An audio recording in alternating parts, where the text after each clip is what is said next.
రేవంత్ రెడ్డి అయినా మాకు ముఖ్యమంత్రి, కేసీఆర్ అయినా ముఖ్యమంత్రి. ఆయన చేసిపోయాడు, ఆయన కొన్ని చేసాడు, లక్ష చేసాడు. అంటే అడగాలి కదా మాకు ఎందుకు రుణమాఫీ కేసీఆర్ ప్రభుత్వం ఉన్నప్పుడు రుణమాఫీ జరిగిందా మీకు?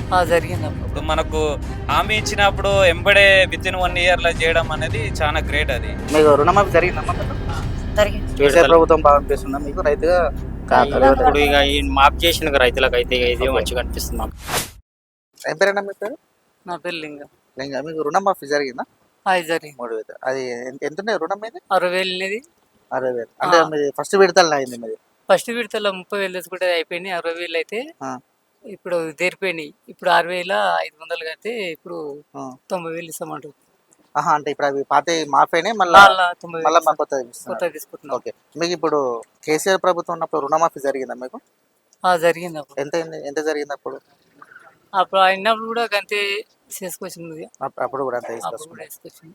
సో మీకు ఏమంటే కేసీఆర్ ప్రభుత్వం మంచి అనిపిస్తుందా, రేవంత్ రెడ్డి ప్రభుత్వం మంచి అనిపిస్తుందా? రేవంత్ రెడ్డి మంచి అనిపిస్తుంది. రేవంత్ రెడ్డి ప్రభుత్వం. మీ పేరు? కృష్ణారెడ్డి గారు. మీకు రైతు రుణమాఫీ జరిగిందండి? ఎంత ఉండేనండి? 55,000.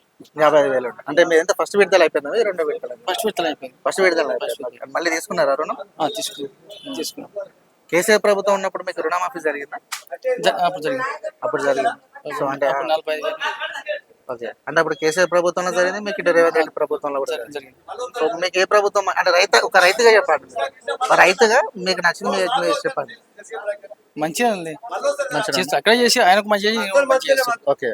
సో మంచిగా అనిపిస్తుంది. పెద్ద మనిషి మీ పేరండి? వెంటారెడ్డి. మీకు రుణమాఫీ జరిగిందండి? జరిగిందండి. ఎంత సార్? 55,000. 55,000. అంటే మొదటి విడతనే జరిగిందా మీకు? మొదటి విడత. రెండో విడత జరిగింది. ఇద్దరికి 1,10,000 భార్య నాకు. రెండో విడత జరిగింది. 2 విడతలు జరుగుతాయి. ఇప్పుడు మీ గ్రామంలో అందరికి 3 విడతలు అయిపోయినాయి కదా, అందరికి జరిగింది? 3 విడత 30,000 కూడా వాళ్ళే కొంతమంది. అంటే మరి వాటి గురించి ఏమంటున్నారు సంబంధిత అధికారులు? ఏమంటారు ఇక ఇప్పుడు 30,000 వాళ్ళు లేదు, 1,50,000 పడ్డాయి, ఇప్పుడు 1,70,000 పడ్డాయి, 30,000 కూడా వాళ్ళే. అంటే ఎవరు తప్పు? అది మీరు చెప్పాలి, ఎవరితో మా తప్పేముంటది సార్? ఇప్పుడు ఆధార్ కార్డు ఇస్తే అన్ని ఇస్తాం కదా, మా తప్పేముంటది? అంటే అది ప్రభుత్వం తప్పు అంటారా, మీ తప్పు అంటారా? మరి వేసేటువంటి తప్పు, కొట్టేటువంటి తప్పు. ఇప్పుడు ఫస్ట్ 50,000 30,000 నుంచి చేయమాడు, తర్వాత 1,50,000 చేయమాడు, తర్వాత 2,00,000 చేయమాడు. 2,00,000 ఇంకెవరు వాళ్ళలేదు. 1,70,000 దాకా పడ్డాయి, నీళ్ళ దాకా 1,70,000 పడ్డాయి అంతవరకు. ఇక 3వ విడతలో 2,00,000 వరకు లేదు, అది తప్పు. అది ఓకే. ఇప్పుడు ఇదే కొట్టాడుతాం, 2,00,000 ఉన్నాయి, 2,00,000 మీద ఉన్నాయి, అలా మళ్ళీ ఇంకా నీరు సంది వచ్చి కొట్టాడుతున్నా నేను పీడీ ఆఫీస్ తోటి. 2,00,000 లేదు, ఇంకా 1,60,000 నుంచి 1,70,000 దాకా పడ్డాయి. 1,60,000 నుంచి 170,000 పడ్డాయి. ఇక 30,000 కూడా కొంతమందికి లేవు. అంటే రేవంత్ రెడ్డి చెప్పిన 2,00,000. రేవంత్ రెడ్డి అయినా మాకు ముఖ్యమంత్రి, కేసీఆర్ అయినా ముఖ్యమంత్రి. ఆయన చేసిపోయాడు, ఆయన కొన్ని చేసాడు, లక్ష చేసాడు. రేవంత్ రెడ్డి కేసీఆర్ 1,00,000 చేసాడు, 1,00,000 చేసాడు. ఈయన 1,30,000 కాడికి వెళ్ళి 2,00,000 చేస్తాడు. 2,00,000 చేయలే, ఇంకా 30,000 కొంతమంది రాలే. అర్థమైనా? 30,000 కొంతమంది రాలేదు, 1,50,000 దాకా కొంతమందికి వచ్చాయి. 1,70,000 నుంచి లోపల వచ్చినాయి, 2,00,000 దాకా రాలేదు. ఇప్పుడు ఎవరికైతే రుణమాఫీ కాలేదో అంటే వాళ్ళు సంబంధిత అధికారులను వెళ్ళి కనుక్కోండి. ఇంకోటి రేవంత్ రెడ్డి ఏం చేస్తాడు అంటే, ఆస్తిని చూసి చేస్తాడా, రుణమాఫీ చేస్తాడా మాకు తెలియదు. నేను ఏమంటున్నా అంటే, ఒకవేళ ఆస్తి ఎక్కువ చేస్తాడా, వాసి ఎక్కువ చేస్తాడా, లేకపోతే 5 ఎకరాలు పెడుతుండా, 2 ఎకరాలు పెడుతుండా, 3 ఎకరాలు పెడితే మాకు తెలుస్తలేదు.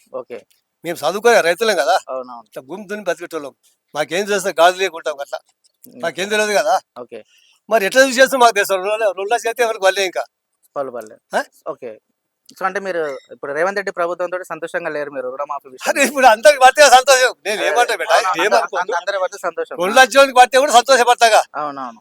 ఇప్పుడు ఒక 10 మందికి వేసి 5 మందికి బాధపడతారు, బాధగా కదా, వాస్తవమే కదా. మరి 10 మందికి అంటే 10 మందికి 90 మందికి వచ్చి 10 మంది రాబోదు, ఇంకోటి 30,000 కూడా రాలే. ఇప్పుడు మీ గ్రామంలో ఒక 100% ఎంత శాతం వరకు రుణమాఫీ జరిగింది? 30%. అంటే ఇంకా 70% కాలేదు. మీకు ఎంత అయింది రుణమాఫీ? మాకు రుణమాఫీ కాలేదు. కొడుకు పేరు మీదేమో 38,000 తీసుకున్నాము. 38,000 ఇప్పటిదాకా రుణమాఫీ కాలేదు. So okay. అంటే మీరు ఎందుకు కాలేదని చెప్పేసి సంబంధిత అధికారిని అడుగుతున్నారా మీరు? ఏమని అడగాలి మేము? అంటే అడగాలి కదా, మాకు ఎందుకు రుణమాఫీ కాలేదు? బ్యాంకులో పోయి అడుగుతున్నాము. బ్యాంకులో పోయి అడిగితే పైకే చూస్తే మేము ఎందుకు మీకు అని అంటే ఇప్పుడు బ్యాంకులు ఏంటంటే సమాధానం చెప్తారు. బ్యాంకులు ఏమంటారు, పై నుంచి వస్తేనే కదా మేము వేసి మీకు ఇచ్చేది అంటున్నారు. ఓకే. అంటే దానికి సంబంధించిన పూర్తి క్లారిటీ అనేది లేదు. ఇప్పుడు మీ పేరు సార్? శ్రీశైలం నా పేరు. శ్రీశైలం. మీకు రుణమాఫీ జరిగిందా? జరిగింది. ఎంత ఉంటుంది రుణమాఫీ? మాకు 80,000 చిల్లర. 80,000 చిల్లర. అంటే మీది సెకండ్ విడతలు జరిగిందా ఫస్ట్ విడతలు?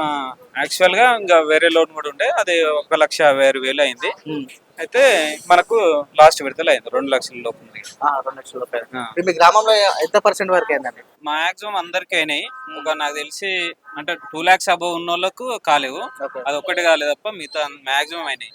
అందులో కూడా కొంతమందికి ఆధార్ కార్డులో ఒక పేరుండి, మనకు ల్యాండ్ పాస్బుక్ లో ఒక పేరుండి అట్లా ఉంటే కొద్దిగా అవి ఇబ్బందులు ఉన్నాయి. అవి మాకు కూడా కొంతమంది మాకు తెలిసిన వాళ్ళు కూడా వస్తే మేము దాన్ని కొద్దిగా అక్కడ అగ్రికల్చర్ ఆఫీసర్ దగ్గర పోయి దాన్ని సాల్వ్ కూడా చేసినాం. ఓకే, అంటే మీ గ్రామంలో ఉన్న రైతులకు కూడా మీరు సాల్వ్ చేస్తారు. ఓకే, అంటే మీరు ఆ ప్రాబ్లమ్ సాల్వ్ చేయడానికి వెళ్తున్న క్రమంలో ఆ సంబంధిత అధికారులు ఏం చెప్తున్నారు? అంటే రాని వారికి ఏ విధమైన ధైర్యం చెప్తున్నారు? మంచిగా చెప్తారు. ఇంకోటి ఆధార్ కార్డు ఒకటి తీసుకపోతే అక్కడ టోటల్ చెప్తారు, ఏమైంది అనేది కూడా దాని స్టేటస్ చెప్తారు. ఓకే, యాక్చువల్గా ఇంత ముందు అట్లా లేకుండా అది చాలా ఖాళీ ఆధార్ కార్డు తీసుకుపోతే చాలు, వాళ్ళు ఏమనేది ఏమైంది దాన్ని రాకపోవడానికి కారణాలు కూడా చెప్తారు. అది బాగుంది, అది సో అది గైడ్ చేస్తున్నారు, మంచిగా గైడ్ చేస్తారు. ఇప్పుడు మీకు కేసీఆర్ ప్రభుత్వంలో రుణమాఫీ జరిగిందా? జరిగింది. అప్పుడు కూడా ఏంటంటే యాక్చువల్గా 90,000 తీసుకున్నా ఇదే బ్యాంక్ లో. నేను తీసుకున్నప్పుడు అవుతుంది అని చెప్పి నేను వెయిట్ చేసిన, 2 సార్లు ఇంట్రెస్ట్ కట్టినా. 30,000 ఒకసారి, 20,000 ఒకసారి, దాదాపు 60,000 ఇంట్రెస్ట్ కట్టినా. 50 నుండి 60,000 ఎగ్జాక్ట్ తెలియదు. 90 అంటే దాదాపు 1,50,000 అయింది. 1,50,000 మాపి వచ్చింది, లాస్ట్ కు వచ్చింది, కానీ ఆ లోపల 50,000 పైన నేను ఇంట్రెస్ట్ కట్టినా. సో ఇప్పుడు ఈ ప్రభుత్వంలో కూడా అట్లాగే ఉంది కదా, ఇప్పుడు 2 లక్షల పైన ఉన్న వాళ్ళు ఆ పైన ఉన్న అమౌంట్ కడితే 2 లక్షల వరకు మాఫీ అయితే. అంటే ఇప్పుడు మీరు ప్యారలల్ చూసి 2 ప్రభుత్వాలు ఒకటే స్కీమ్ తోటి ఉన్నాయి అనుకుంటున్నారా, లేకుంటే ఈ రెండింటికి ఏమైనా డిఫరెన్స్ ఉందా మీరు అనుకుంటున్నారా? చాలా డిఫరెన్స్ లేదా? ఇప్పుడు మనకు హామీ ఇచ్చినప్పుడు ఎంబడే వితిన్ 1 year లో చేయడం అనేది చాలా గ్రేట్ అది. ఎందుకంటే మేము ప్రీవియస్ టిఆర్ఎస్ గవర్నమెంట్ లో చూసినా కదా, అసలు ఖాళీ మిత్తులకే దాదాపు 50,000 అబౌవ్ 90,000. అంటే మాపైతే అనే ఇంటెన్షన్ తోని దాని దగ్గర కోలే లోన్ దగ్గరికి, అది మిత్తి అనేది డబుల్ అయిపోయి అది వేరే లెవెల్ అయిపోయింది. సో అంటే మీరు కానీ గ్రేటే అసలు ఇంట్లో చేయడం. ఇప్పుడున్న పరిస్థితుల్లో అన్ని అంటే రాష్ట్రం అప్పులపాలు ఉన్నా కూడా అన్ని రకాలుగా ఆర్థిక ఇబ్బందులు తట్టుకొని చేయడం అనేది గ్రేటే. ఓకే, అంటే మొత్తం కదా మీరు సంతోషంగా ఉన్నారు? చాలా అయిపోయింది. ఓకే, రాష్ట్ర ఆర్థిక ఇబ్బందులు ఉందని చెప్పేసి అంటే మీకు ఏ విధంగా ఐడియా ఉంది? చూస్తూనే ఉన్నాం అన్ని కూడా, మనకు ప్రాజెక్టులు అవన్నీ ఉన్నాయి. తర్వాత మిగతాది అసలు మామూలుగా పేపర్లు కంటిన్యూస్ అవుతుంటాం, చూస్తూనే ఉంటాం. మనకు కాగ్ రిపోర్ట్ అవన్నీ కొద్దిగా అబ్జర్వ్ చేస్తుంటాం మేము. సో ఓకే, అంటే ఆర్థికంగా ఇబ్బంది ఉన్న క్రమంలో 2 లక్షలు అనేది చాలా గ్రేట్ అనుకుంటా. చాలా గ్రేట్ అది. సో అసలు అంటే ఈ రైతాంగానికి కేసీఆర్ ప్రభుత్వం సరిగ్గా ఉందంటారా, రేవంత్ రెడ్డి ప్రభుత్వం సరిగ్గా ఉందంటారా? 100% రేవంత్ రెడ్డి. ఎందుకంటే అసలు రైతు బంధు కూడా అంతకుముందు వేసారు వాళ్ళు, అసలు 100 ఎకరాలు ఉన్న వాళ్ళకి కూడా వేసారు, అది కరెక్ట్ కాదు. ఇప్పుడు కూడా మాసానికి గైడ్ లైన్స్ కూడా ప్రిపేర్ చేస్తున్నారంట. నాకు తెలిసి 10 ఎకరాలు 20 ఎకరాల లోపు ఉన్న వాళ్ళకి వేస్తేనే బాగుంటుందని మా ఆలోచన. ఎందుకంటే ఆల్రెడీ చాలా మంది 20-30 ఎకరాలు ఉన్న వాళ్ళు అసలు చాలా మంది కూడా మేజర్ గా పెద్ద రైతులే ఉంటారు. పెద్ద రైతులు వాళ్ళు ఏంటంటే ఎవరికో కౌలుకి ఇస్తారు, వాళ్ళు చేసుకోరు, వాళ్ళ డైరెక్ట్ వాళ్ళ అకౌంట్ లో పడతాయి. అది అసలు వాళ్ళకు ఉపయోగమే లేదు. అది ఉన్నవానికి ఇంకా ఏదో తీసిపోయి ఇవ్వడం అవుతుంది. మేము చదివినాం కూడా ఆ మధ్య శ్రీశైలం హైవే కూడా ఖాళీ వాళ్ళ పేరు మీద ఉంటే చాలా డైరెక్ట్ రైతు బంధు వాళ్ళ అకౌంట్ లో పడ్డాయంట. మనం మొయినాబాద్ పక్క చూస్తే కూడా అన్ని ఫామ్ హౌస్లు ఉంటాయి, వాళ్ళకు కూడా రైతు బంధు వేసారు. వాళ్ళకి ఏం అవసరం, ఫామ్ హౌస్ లో వాళ్ళకి రెంట్లు వస్తాయి, అన్ని వస్తాయి. అటువంటిది ఈ గవర్నమెంట్ కూడా అట్లా ఆ తప్పులు అనేది కాకుండా చూస్తే మంచిగా ఉంటుందని నా ఆలోచన. అంటే ఈ గవర్నమెంట్ ఆ తప్పిదాలు జరగకూడదని మీరు అనుకుంటారు? అవును. మీకు రుణమాఫీ జరిగిందమ్మా? మీకు ఎంత ఉన్నదమ్మా? మీకు 10,000 కట్టుకున్నాం. 1,40,000కి 10,000 కట్టాలి. 10,000 కట్టాం. మొన్న శుక్రవారం శనివారం వచ్చాం, మళ్ళీ నిన్న వచ్చాం. నిన్న వస్తే ఇక నిన్న లేవు బ్యాంకులో పైసలు లేవు. ఇప్పుడు వస్తే ఇప్పుడు లేవు బ్యాంకులో పైసలు లేవు. రుణమాఫీ అయింది కానీ ఇంకా మీకు మీ అకౌంట్ లో పడలేదు, మీ అకౌంట్ లో పడ్డానే చూస్తున్నాను. ఓకే, అంటే ఇప్పుడు మీరు కొత్త లోన్ కోసం ఎదురు చూస్తున్నారు? మీరు కొత్త లోన్ కూడా అప్లై చేసి వచ్చినాయి కూడా. కొత్త లోన్ కూడా వచ్చింది మీకు? ఓకే, ఎంత వచ్చిందని కొత్తగా లోన్ మీకు? మళ్ళీ 1,60,000 తీసుకున్నాం. ముందు 1,40,000 ఉండే మా పైన. ఓకే, అంటే 20,000 మళ్ళీ మీకు ఇస్తారు ఎక్కువ. సో సంతోషంగా ఉన్నారా రేవంత్ రెడ్డి? ఇంతకుముందు టిఆర్ఎస్ ప్రభుత్వంలో ఏం కాలేదు, ఎక్కువనే అన్నట్టు ఎక్కువనే కట్టినాం, మిత్తి కిందికి పోయినాయి. ఓకే, ఇప్పుడే సెకండ్ విడతలు మంచిగా అయినాయి మాకు. ఓకే, కేసీఆర్ ప్రభుత్వం బాగా అనిపిస్తుందా మీకు రైతుగా? ఇప్పుడు ఇక ఈ మాఫ్ చేసిన రైతులకు అయితే ఇది మంచిగా అనిపిస్తుంది మాకు. మాఫ్ చేసిన కాబట్టి మీరు సంతోషం. మరి అప్పుడు ఆయన ఏంది కార్కిన్ చేసిన 4 విడతలు చేసిన అసలు మిత్తి కిందకే సరిపోయినాయి. Okay, thanks.